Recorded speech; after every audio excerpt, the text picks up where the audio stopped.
Բարի օր հարգելի հետևորդներ, եթերում է ABC լուրերի ժամը 12-ի թողարկումն է, ես Սվետլանա Պետրոսյանն եմ, նախ կարևորը համառոտ։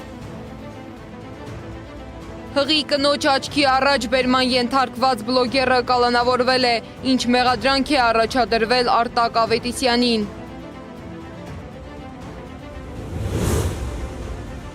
Իշխանության քարոզարշավը կրկին լարված մթնոլորտում է անցել, Աջափնյակում վիճաբանություն է տեղի ունեցել Նիկոլ Փաշինյանի և քաղաքացու միջև։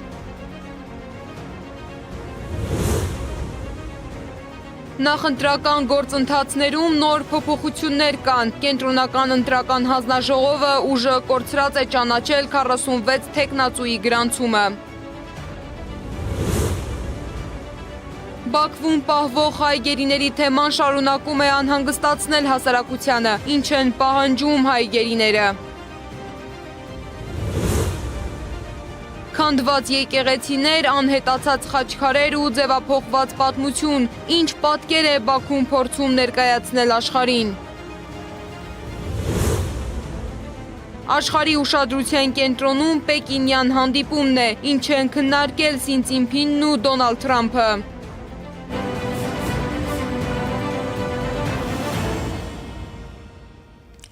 Նախընտրական քարոզարշավը Հայաստանում շարունակում է անցնել լարված մթնոլորտում։ Այս անգամ ուշադրության կենտրոնում բլոգեր Արտակ Ավետիսյանի դեպքն է։ Նրան մեկ ամսով կալանավորել են, տեղեկությունը հայտնել է փաստաբան Ռուբեն Մելիքյանը։ Հիշեցնեմ, որ օրեր առաջ Շենգավիթում քաղաքացիական պայմանագիր կուսակցության քարոզարշավի ժամանակ Ավետիսյանը Նիկոլ Դավաճան արտահայտություններ հնչեցրել, ինչից հետո նրան հղի կնոջ աչքի առաջ բերման էին ենթարկել։ Ավելի ուշ խուզարկություն էր իրականացվել նաև նրա տանը։ Ի դեպ, իշխանության քարոզարշավն այս օրերին հաճախ է ուղեկցվում լարված միջադեպերով։ Երեկ Աջափնյակ վարչական շրջանում վարչապետ Նիկոլ Փաշինյանի և քաղաքացիներից մեկի միջև վիճաբանություն է տեղի ունեցել։ Քաղաքացին վարչապետին մեղադրել է Արցախի կորստի համար։ Հա, բայրիքան, հա։ Բարև ձեզ, ինչ են թողնում։ Ես հանցագործեմ, բայց ինչ հա։ Որովհետև կտրուկ գործողություններ եք անում, կտրուկ գործ։ Ես եկա ձեզ տեսնելու։ Համեցեք։ Նախ բարև բոլորին։ Բարև ձեզ։ Ընտրություններին հետո ուզում եք, դե քանի որ Ղարաբաղը հանձնել է, հիմա որտեղ եք ուզում հանձնեք։ Տիկին, ես ուրեմն ձեր Ղարաբաղը դուք հանձնել եք։ Ղարաբաղը Դա 100%։ Ինքս Ղարաբաղցի եմ ու գիտեմ, որ ինքը եւ դուք ձեր բերանով ասել եք, որ հանձնել եք Ղարաբաղը։ Տվել եք Ադրբեջանը։ նախ ես ուզում եմ Մերոնք լեյվանտուն են հիմա։ Ունեցված թողած, սոված ծարավ ստեղել չեն։ հազարավոր Այո, հազարավոր սոված ծարավ են։ բնակարանի ապահովության ծրագրից են օգտվում։ Ծրագիրը պետք չէ։ Նույն վարչական շրջանում քարոզարշավ էր անցկացնում նաև Հայաստան դաշինքը։ Դաշինքի առաջնորդ Ռոբերտ Քոչարյանը խոսել է անվտանգության խնդիրների մասին, ընդգծելով, որ պատերազմներից խուսափելու համար Հայաստանը պետք է ունենա ժամանակակից ու ուժեղ Հայաստան։ Նրա խոսքով փոքր պետությունների անվտանգության գլխավոր երաշխիքը մարտունակ բանակն ու վստահելի դաշնակիցներն են։ Բանակը դարձել է 1.5 տարի։ Ես կարծում եմ, որ նաև 1.5 տարով այո հնարավոր է երկրի անվտանգությունը ապահովել։ Իսկապես հնարավոր է, եթե դու մեծացնում ես պայմանագրային մասը։ Պայմանագրային մասը մեծացնելու համար դու պետք է ավելի շատ գումար տաս, օրինակ, քան Երևանի կենտրոնում պարետն է ստանում։ Դու չես կարող պարետից շեշտակի քիչ աշխատավարձ ստանալու պարագայում պայմանագրայինով ուղղակի համալրես բանակը, չի ստացվելու։ Մարդ խիպ պիտի գնա, պոստում մնա։ Պրոբլեմը սա է, եւ սրա համար են հիմա ինչ որ բան են անում, չէ, տանում են 2 ամսով, 3 ամսով, փորձում են ինչ որ ինչ։ Հա, հիմա 25 օր ադարը սկսել են ամիսներ ա եղել։ Հիմա նայեք ինչ է կատարվել ընդհանրապես բանակի հարցում։ Այդ ռուս-ուկրաինական պատերազմը ցույց տվեց մեկ բան։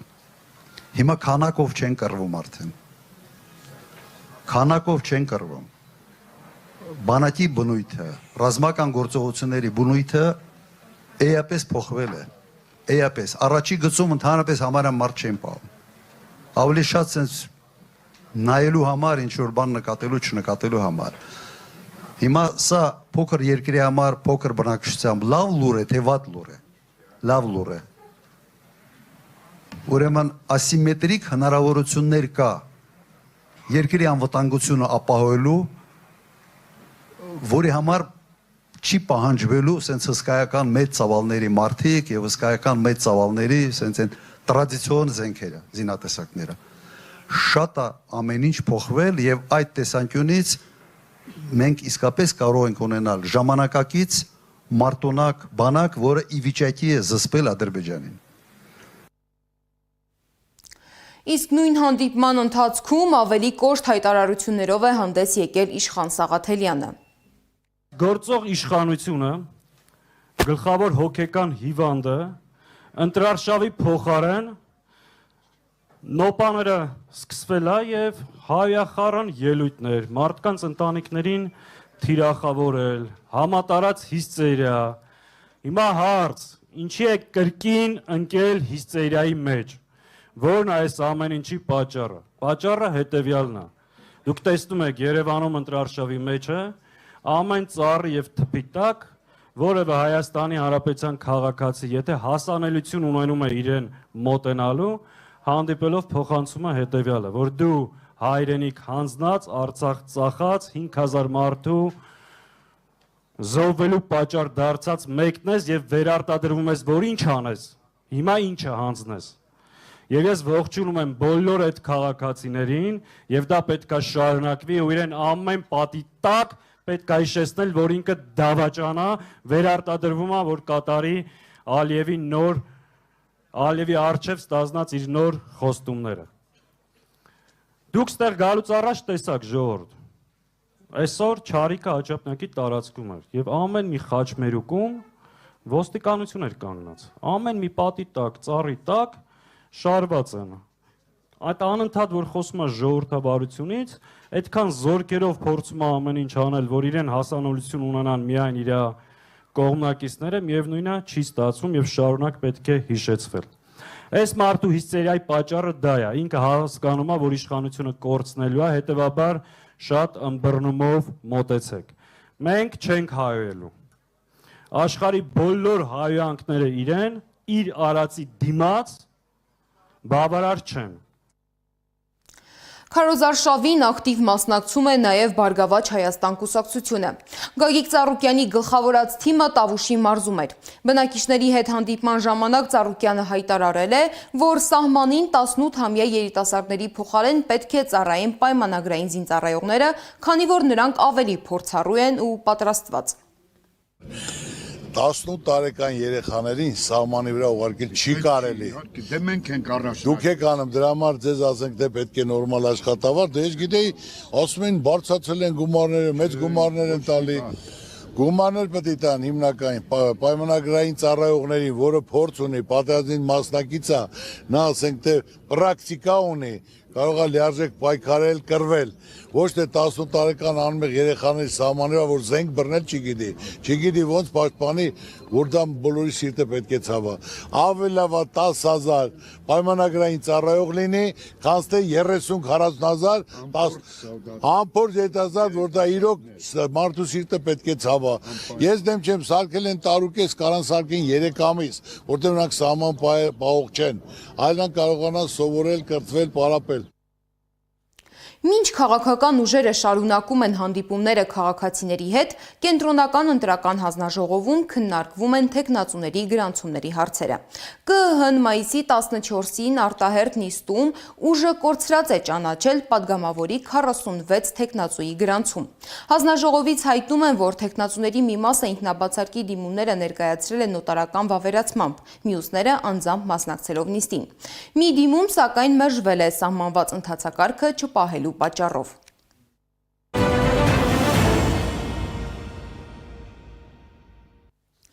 Ներքաղաքական զարգացումներին զուգահեռ հանրային ուշադրության կենտրոնում շարունակում է մնալ նաև Բաքվում պահվող հայ գերիների թեման։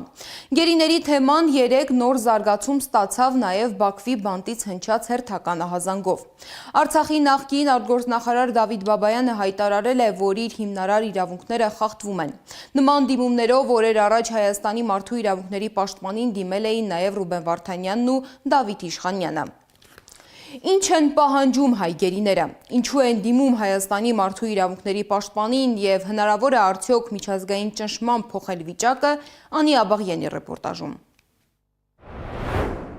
Այս դատավարությունը ոչ թե դատավարություն է, սա էթնոքաղաքական վենդետա է, էթնոքաղաքական լինչ է ուղղված մեր ժողովրդի անցյալի, ներկա եւ ապագայի։ Արցախի նախկին արտգործնախարար Դավիթ Բաբայանն է Բաքվից ձայնագրությամբ ուշադրություն հրավիրել ապօրինի դատավարությանը։ Տարբեր տարիներին Ադրբեջանի բանտերի մասին ահազանգել են թե միջազգային կազմակերպությունները, թե հենց ադրբեջանցի լրագրողները։ Օրինակ Human Rights Watch-ը հրապարակել է հայ գերիների նկատմամբ բռնությունների եւ նվաստացումների մասին տվյալներ, նշելով, որ կան ծեծի, էլեկտրաշոկի եւ հարկադրանքի վկայություններ։ Իսկ Եվրոպայի խորհրդի խոշտանգումների կանխարգելման կոմիտեն Ադրբեջանի իրավապահ համակարգում խոշտանգումները ժամանակին բնութագրել էր որպես համակարգային եւ լայն տարածում ունեցող երևույթ։ Իսկ վերջին մեկ ամսվա ընթացքում Բաքվից հայ գերիները դիմում են նաև Հայաստանի մարդու իրավունքների պաշտպանին եւ պահանջում Բաքու գնալ տեսակցել նրանց։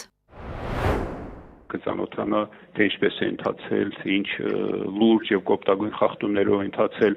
թե հետաքննությունը, ամբողջ քննությունը եւ թե դատավարությունը, մարդու իրավունքների, միջազգային իրավունքի,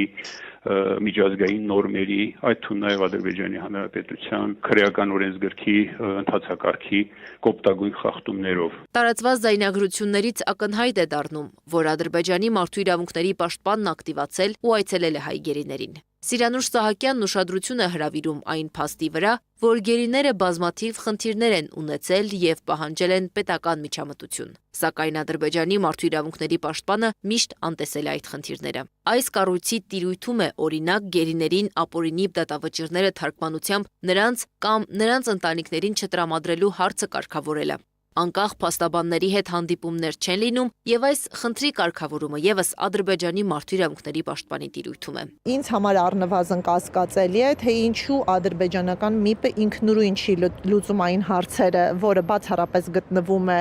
այդ կառույցի մանդատի ներքո եւ այդ խնդիրների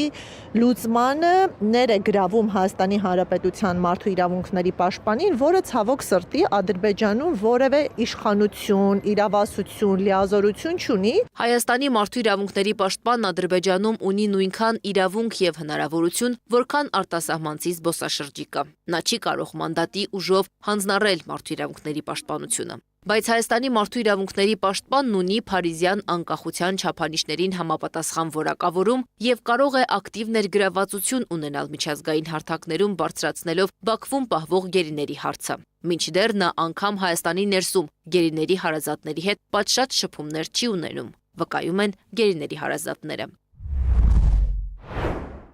Այս 2.5 տարվա ընթացքում ՄԻՊ-ի հետ հանդիպել ենք մեկ անգամ մեր նախաձեռնությամբ, բարձրացրել ենք որոշ հարցեր, որին խոստացել էր պատասխաններ տալ, բայց մինչ օրս պատասխանները չկան։ Անահիտ Մանասյանն ասեց, որ կապի մեջ է Ադրբեջանի գործընկերոջ հետ եւ կփորձի մեզ օգնել որոշ հարցերում։ Թե Ադրբեջանի գործընկերոջ հետ կապի ընթացքում ինչպես է մարդու իրավունքների պաշտպանը օգտակար եղել, օրինակ Դավիթ Իշխանյանի հարազատներին, շոշափելի չէ։ Գուցե պատճառն այն է, որ այդ մեկ հանդիպումն է միայն եղել, այն էլ գերիների հարազատների խնդրանքով։ Իսկ ինչ կտա Բաքվին, եթե օրերից մի օր Հայաստանի մարդու իրավունքների պաշտպանը որոշի եւ այցելի Բաքվի գերիներին։ Ադրբեջանական ՄԻՊ-ը Հայաստանի ՄԻՊ-ի ներգրավվածությամբ կարողանալու է քողարկել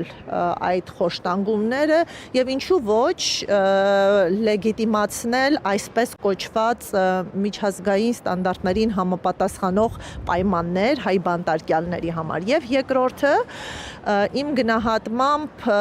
սա նաեւ շեղող տակտիկա է, որովհետև մենք գործ ունենք ապօրինաբար պահվող հայ բանտարկյալների հետ,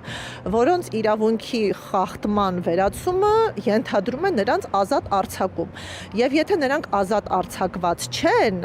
հետագա երաշխիքները դեռևս չեն նշանակում, որ մարդու իրավունքների հարցերը լուծվել են, եւ ադրբեջանական ՄԻՊ-ը փորձ է անում ազատ արձակման խնդրից,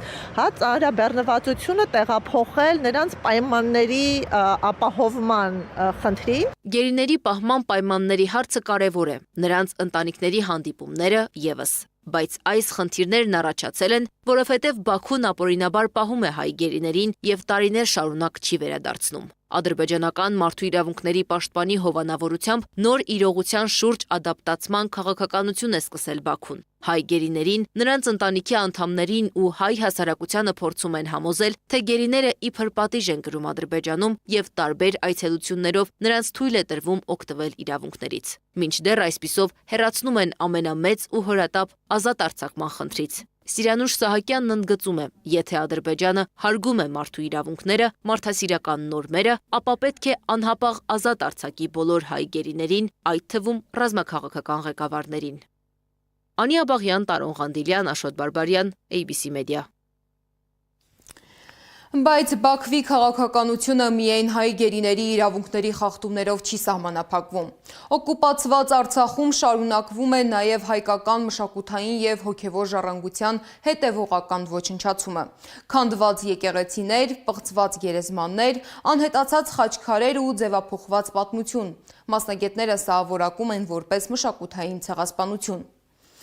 Ինչպես են հայկական մշակութային արժեքները ներկայացվում որպես ադրբեջանական ժառանգություն, ինչու են թիրախավորվում հատկապես եկեղեցիներն ու հուշարձանները և ինչ պատկեր է Բաքուն փորձում ներկայացնել միջազգային հանրությանը, Գառնի Մութաֆյանի ռեպորտաժում։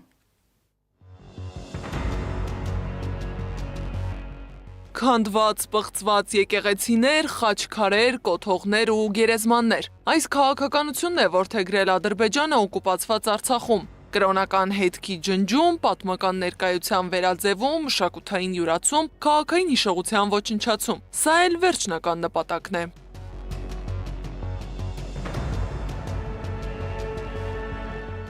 Հիմնահատակ ավերել են Ստեփանակերտի Սուրբ Աստվածամոր Հովանու-Մայր տաճարը, քանդել են Ստեփանակերտի Սուրբ Հակոբ եկեղեցին, վնասել են Մարտունիի Սուրբ Ներսես Մեծ եկեղեցու գմբեթի խաչը, ավերել են Խնածախ գյուղի հայրենական եւ արցախյան պատերազմների հուշարձանը, պղծել Մարտակերտի Վաղուհաս գյուղի ազատամարտիկների գերեզմանոցը։ Սրանք մշակութային վանդալիզմի միայն վերջին շրջանի արձանագրված դեպքերն են, մինչդեռ ամբողջական պատկերը ավելի ցավոտ է ու մտահոգիչ։ Անհետացել են ոչ միայն շինություններ, այլև այդ շինություններում եղած հայկական հետքը։ Խոսքը 1000-ից ավել արձանագրված դեպքերի մասին է։ Այդ թվում 7 ոչնչացված եկեղեցի, 10-ից ավելի հիմնովին ոչնչացված բնակավայրեր, պատմական թաղամաս ոչնչացված Ստեփանակերտում, Հադրութում, Շուշիում եւ այլ բնակավայրերում։ Վաղուհասի գերեզմանոցի տեսանյութի հեղինակը միտումնավոր քայլում է տապանաքարերի վրայով, կանգնում հանգուցյալների դիմանկարների վրա, հարվածում ու պղծում դրանք։ Այս վարքագիծը ոչ միայն գերեզմանների վնասում է, այլև զոհվածների հիշատակի, հուղարկավորության սրբության եւ մարդկային արժանապատվության կանխամտածված անարգանք, պնդում է Ավանեսովը։ Ադրբեջանը համակարգված կերպով Արցախում ոչնչացնում է պատմամշակութային ժառանգությունը, մեր հերոսների հիշատակը հավերացնող հուշակոթողներ, հուշարձաններ։ Սա համակարգված քաղաքականություն է եւ կապված է Ադրբեջանի այդ հայ քաղաքականության հետ,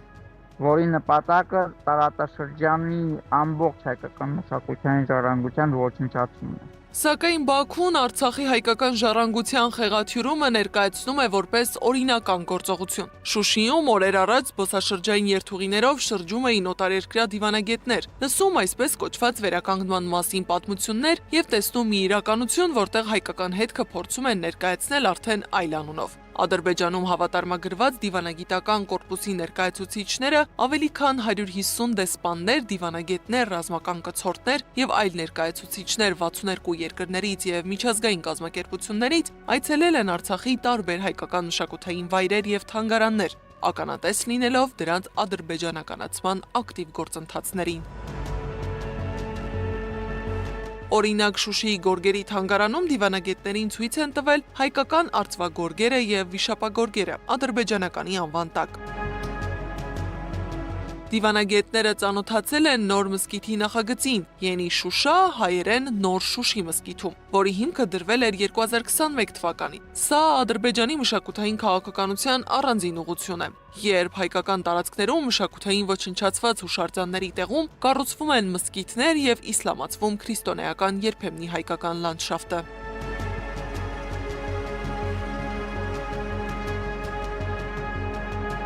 Պատերազմից հետո Ադրբեջանը հայտարարել էր, թե Շուշիի Սուրբ ամենափրկիչ Ղազանչեցոց եկեղեցին բերելու են իր պատմական տեսքին, այսինքն վերացնելու են ռմբակոծության հետքերը, վերականգնելու են գմբեթը։ Սակայն տեղի ունեցավ հակառակը, Բաքուն քանդեց երկթեք ճակատներից մեկի վրայի խաչաձև լուսամուտը եւ դրանից վեր գտնվող պատկերաքանդակը։ Մաքրել են նաեւ արևմտյան ճակատի քանդակը, որը ներկայացնում էր Խաչակիր Քրիստոսը թեման։ Ավանեսովի խոսքով շինարարական աշխատանքների հենց սկզբից պարզ էր, որ այն նպատակ ունի ավերել տաճարի մշակութային կարևորությունը ներկայացնող դետալները, մանրամասները, արձանագրություններն ու այլ տարրեր։ Եկեղեցու ճարտարապետական տեսքը մինչև 1920 թվականի Շուշիի հայերի ցեղասպանություն եւ հայկական թաղամասի ավիրումը ունեցել է լրիվ այլ տեսք։ Այսինքն այն ինչ ռմբակոծումը 20 թվականին մենք տեսել ենք եւ կար, դա նույն դա է եկեղեցու իսկական ճարտարապետական տեսքը, որը համապատասխանում էր մինչ 1920 թվականի եւ դրան հաջորդած վանդալիզմի դեպքերին։ Խաչերի անհետացում, հայկական արձանագրությունների վերացում, ճարտարապետական ձևափոխումներ, հայկական գորգերի ներկայացում որպես ադրբեջանական ժառանգություն։ Երբ միջազգային հանրությունն ու դիվանագետները տեսնում են այս ամենն ու նրանց արձագանքը լինում է լռությունը, դառնում են Բաքվի հանցակիցը, տալով նրան կանաչ լույս մշակութային ցեղասպանությունը շարունակելու։ Գարի Մութաֆյան, Աշոտ Բարբարյան, ABC Media։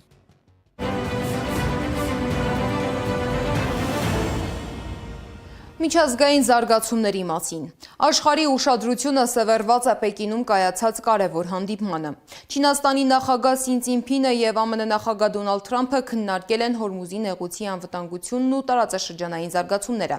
Սպիտակ տան հաղորդագրության համաձայն կողմերը համաձայնել են, որ նեղուցը պետք է բաց մնա էներգակիրների ազատ տեղաշարժի համար։ Քննարկվել է նաեւ Իրանի միջուկային ծրագրի հարցը։ Կարող են արդյոք Վաշինգտոնն ու Պեկինը կառավարել իրենց մրցակցությունը, ռեպորտաժում։ Կարմիր գորգով, զինվորական պատվոշքերթով ու ճոխ ընդունելությամբ են չինացիները Պեկինում դիմավորել Միացյալ Նահանգների նախագահ Դոնալդ Թրամփին։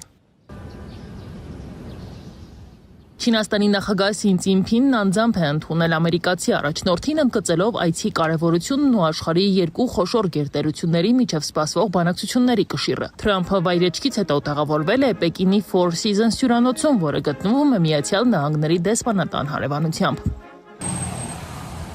Միջազգային մամուլը նկատում է այս այցում նույնիսկ ամենափոքր դետալն է հաշվարկված։ Չինաստանը մոտ 1 տասնամյակ ուսումնասիրել է Թրամփի քաղաքական ոճն ու վարքագիծը եւ լավ հասկանում է, թե որքան կարեւոր է նրա համար արտաքին շքեղությունն ու արարողակարգը։ Այդ պատճառով Պեկինը փորձել է ստեղծել հնարավորինս դրական մթնոլորտ, սկսած օդանավակայանի ընդունելությունից մինչև պետական բանկետներն ու փակ հանդիպումները։ Սակայն միջազգային մամուլը գրում է Պեկինի շքեղ արարողակարգի հետևում իրականում շատ ավելի լուրջ գործընթաց է ընթանում։ Վաշինգտոնի եւ Պեկինի հարաբերությունները վերջին տարիներին վերածվել են ոչ միայն տնտեսական, այլ արդեն գլոբալ ազդեցության պայքարի։ Վերջին անգամ Միացյալ Նահանգների նախագահը Չինաստան այցելել է դեռ 2017 թվականին։ Դրանից հետո Վաշինգտոնի եւ Պեկինի հարաբերությունները կտրուկ սրվել էին։ Սկսվել էր առևտրային պատերազմը, սահմանվել էին մաքսատուրքեր, խորացել էր մրցակցությունը տեխնոլոգիաների ու միկրոչիպերի ոլորտում, իսկ Թայվանի հարցը դարձել էր երկու գերտերությունների միջև ամենավտանգավոր հակասություններից մեկը։ Բայդենի վարչակազմի տարիներին երկու երկրի առաջնորդները հիմնականում հանդիպում էին երրորդ երկրում, խուսափելով նման պետական այցերից։ Եվ հենց այդ պատճառով էլ Թրամփի ներկայիս այցը միջազգային մամուլում արդեն անվանում են հարաբերությունների մթնոլորտի փոփոխության կարևոր ազդանշան։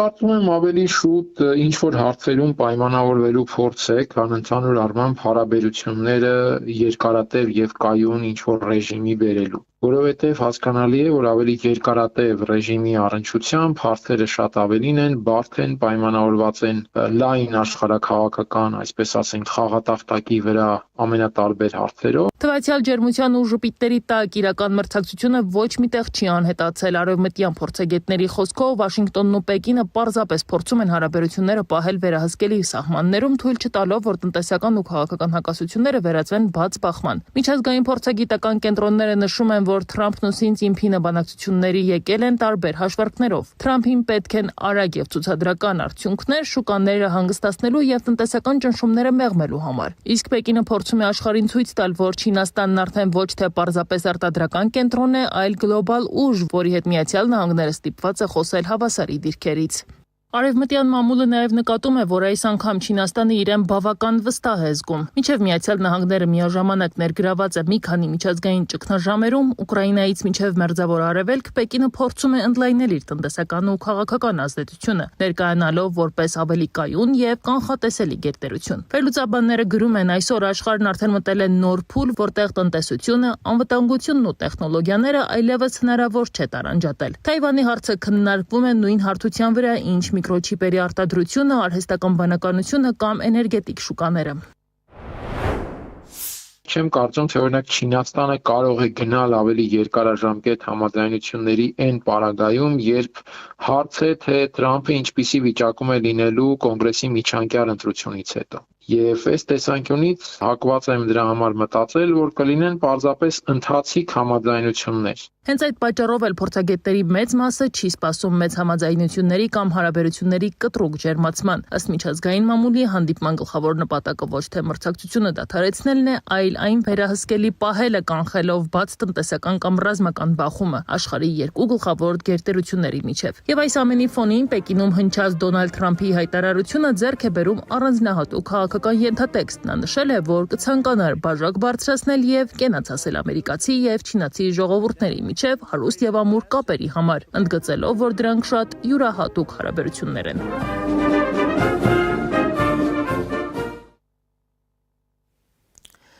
Իսկ Իրանի արտգործնախարար Աբբաս Արաղչին հայտարարել է, որ տարածաշրջանային հակամարտությունները ռազմական լուծում չունեն։ Նրա խոսքով Իրանը չի խոնարհվի սպառնալիքների առաջ եւ համոզված է, որ խնդիրները հնարավոր չէ լուծել պատերազմով։ Միջազգային մյուս լուրերը Զարա Սարգսյանն է հավաքագրել։ ԱՄՆ-Չինաստան հարաբերություններն աշխարհի ամենակարևոր հարաբերություններն են, հայտարարել է Չինաստանի նախագահ Սի Ցզինփինն իր ամերիկացի գործընկերոջ հետ ճաշկերույթի ժամանակ։ Մենք կարող ենք օգնել միմյանց հաջողության հասնել, ասել է Սի Ցզինփինը, հավելելով, որ Չինաստանն ու Միացյալ Նահանգները պետք է լինեն գործընկերներ, այլ ոչ թե մրցակիցներ։ Թրամփն էլ բաժակ է բարձրացրել երկու երկրների հարաբերությունների համար։ Ես կցանկանայի խմել ամերիկացի եւ չինացի ժողովուրդների միջև հարուստ եւ ամուր կապերի կենացը։ Դրանք շատ յուրահատուկ հարաբերություններ են, ասել է նա Պեկինում։ Թրամփը նաև նշել է, որ ամերիկյան ու չինական պատվիրակությունները ֆանտաստիկ համաձայնագրեր են կնքել եւ որ Իրանի հարցում իրենք ունեն շատ նման տեսակետներ։ Իսկ ինչպես է չինական պատժամիջոցների տակ գտնվող Միացյալ Նահանգների պետքարտուղարը հայտնվել Պեկինում։ Սա հնարավոր է դարձել Չինաստանի կողմից լեզվական հնարքի շնորհիվ, գրում է Guardian-ը։ Ռուբիոյի Միացյալ Նահանգների պետքարտուղարի պաշտոնը ստանձնելուց կարճ ժամանակ առաջ Չինաստանի կառավարությունը Ռուբիո ազգանվան առաջին վանկը գրելու համար սկսել է օգտագործել նույն հնչողությամբ մեկ այլ հիերոգլիֆ, փաստացի փոխելով ազգանվան գրելաձևը։ Թրամփի պատվիրակության կազմում Պեկին մեկնած Իլոն Մասկն ուշադրության կենտրոնում է հայտնվել։ Նա նախ դեմքի ծամածառություններ է արել Թիմ Քուքի հետ լուսանկարվելիս, այնուհետև դեմքի դժգոհ արտահայտությամբ է արձագանքել, երբ Xiaomi-ի նախագահ եւ գործադիր տնօրեն Լեյ Ցզյունը փորձել է սելֆի անել նրա հետ։